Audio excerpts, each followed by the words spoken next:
Good day, ma'am. I am Roldan Garcia Padiris, third year BSF Agroforestry. Today, we will discuss about biodiversity conservation. But before we proceed, first we will discuss and understand what is biodiversity.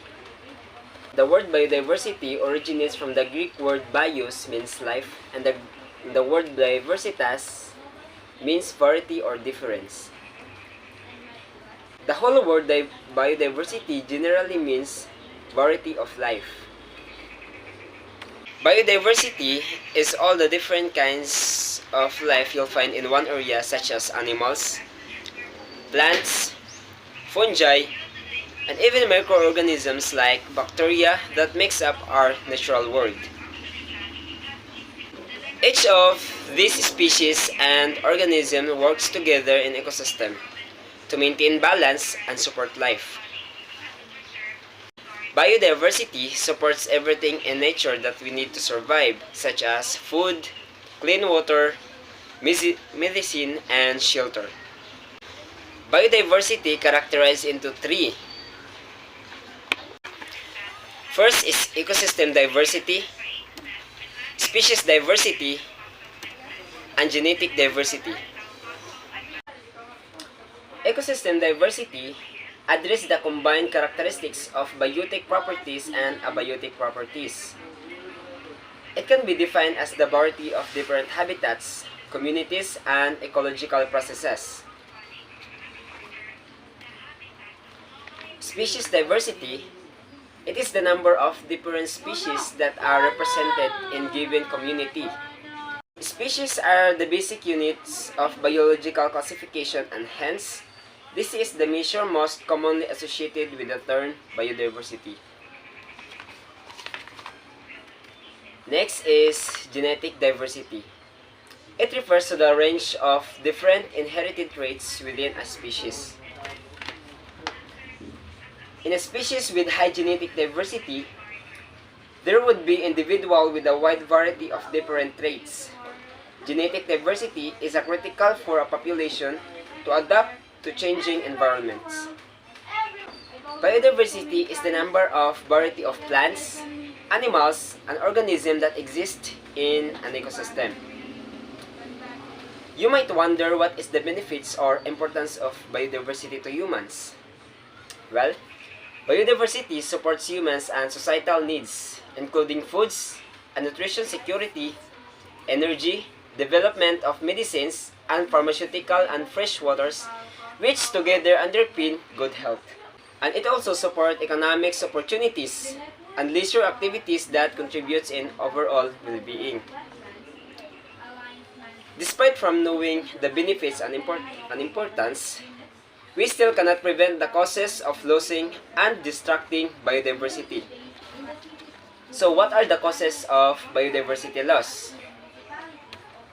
First is climate change. Climate change impacts biodiversity at various levels. Species destruction, population dynamics, community structures, and the functioning of ecosystem. Next is invasive alien species. Invasive alien species are the second biggest cause of loss of biodiversity in world according to the United Nations Development Program, or UNDP. They act as a predator, compete for foods, hybridize with native species, and introduce parasites and diseases. Next is pollution. It is a pollution from burning fossil fuels such as oil, coal, and gas that remain in the atmosphere as particle pollutant or fall to the ground as acid rain. But in biodiversity, it is not only affected by this type. It is also affected by noise pollution and light pollution. Next is overexploitations of the natural resources. It is the consumptions at a speed greater than that of their natural generation, which has an obvious impact on the planet's flora and fauna. As you can see, as human, we put increasing pressure on the planet, using and consuming more resources than ever before. We risk upsetting the balance of ecosystem and losing biodiversity. But how does loss of biodiversity affects the ecosystem?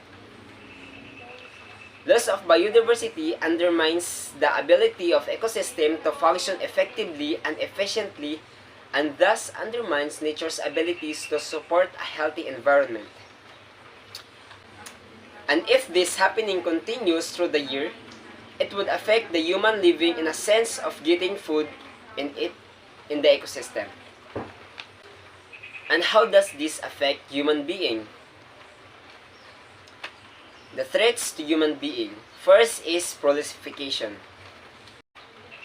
Proliferation of pests. It is an imbalance in ecosystem can lead to the emergence of pests that damage crops.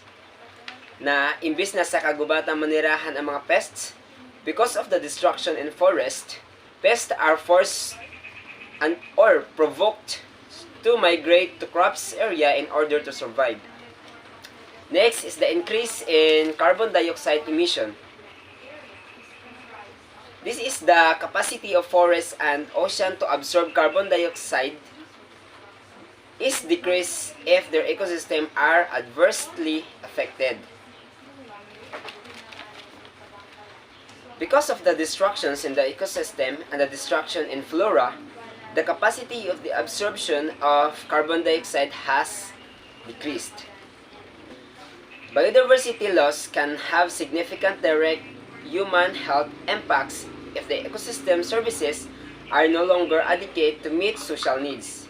Indirectly, changes in ecosystem services affects livelihood, income, local migration, and occasion. That's why we have this biodiversity conservation that will help us manage the ecosystem. So what is the means of biodiversity conservation? Biodiversity conservation means protection, conservation, and management of biodiversity in order to obtain sustainable benefits for future generations. Conserving biodiversity is to save habitats and ecosystem rather than trying to save a single species. Many high conservation campaign focuses on rescuing a single endangered species from extinction, such as blue whale, bilbies, and koala. If the species is at risk, then in which their lives is probably under threat too. But how can we conserve biodiversity? There are methods of conserving biodiversity. First is in situ conservation. This method helps in the conservation of biodiversity within the natural habitats of animals and plants, creating protected areas such as national park and wildlife sanctuaries. Examples are those species that conserves inside its habitat, especially those endangered species and nearly extinct. Next is ex situ conservation. This method refers to the conservation of biodiversity in the areas outside their natural habitats such as zoos and botanical gardens. These are those species that conserve outside such as animals. Biodiversity conservation protects plants, animals, microbial and genetic resources for food production, agriculture, and ecosystem functions such as fertilizing the soil, recycling nutrients, regulating pests and disease, controlling erosion, and pollinating crops and trees. But how can we help to conserve our biodiversity? Well, as human, we can support local and regional projects aimed at tackling biodiversity loss, such as buying fewer products and making sure the products you buy minimize the impact of biodiversity, reducing waste of consumer goods, such as foods, clothes, electric appliances, and etc. Just for example, paper bags in purchasing goods in the market. And since we human consume the most biodiversity, we must preserve and protect biodiversity to protect the earth where we are currently lived in.